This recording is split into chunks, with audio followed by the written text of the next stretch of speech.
حضرات واشنگٹن کا ایک ڈاکٹر اپنی کتاب میں لکھتا ہے کہ میرا دل کرتا ہے کہ سارے ملک میں نماز کو نافذ کروا دوں۔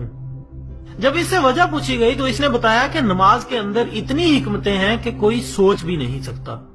وہ نماز کے فائدے بیان کرتے ہوئے کہتا ہے کہ اگر انسان کے جسم کو مادی نظر سے دیکھا جائے تو انسان کا دل پمپ کی مانند ہے جو پورے جسم کو خون سپلائی کرتا ہے۔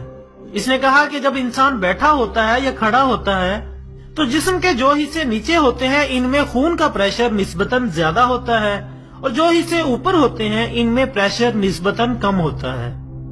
مثلا 3 منزلہ عمارت اور نیچے پمپ لگا ہو تو نیچے پانی زیادہ ہوگا اور دوسری منزل پر بھی کچھ پانی پہنچ جائے گا، جبکہ تیسری منزل پر تو بہت ہی کم پانی پہنچے گا۔ حالانکہ پمپ وہی ہے لیکن نیچے پانی پورا دے رہا ہے اور اوپر والی منزل میں بہت کم۔ اس مثال کو اگر سامنے رکھتے ہوئے سوچیں تو انسان کا دل بھی خون کو پمپ کرتا ہے اور یہ خون نیچے والے اعضاء میں بالکل پورا پہنچ رہا ہوتا ہے، لیکن اوپر کے اعضاء میں اتنا نہیں پہنچ پاتا۔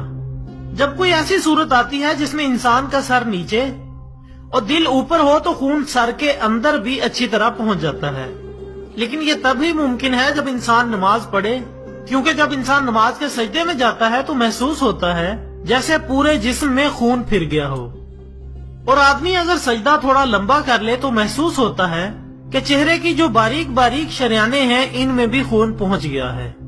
یہ ڈاکٹر مزید لکھتا ہے کہ عام طور پر انسان بیٹھا، لیٹا یا کھڑا ہوتا ہے۔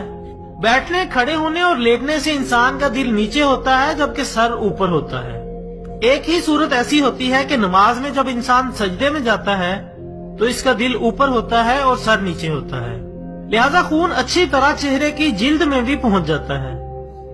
خواتین حضرات، نبی اکرم حضرت محمد صلی اللہ علیہ وآلہ وسلم کا ارشاد ہے کہ نماز نور ہے۔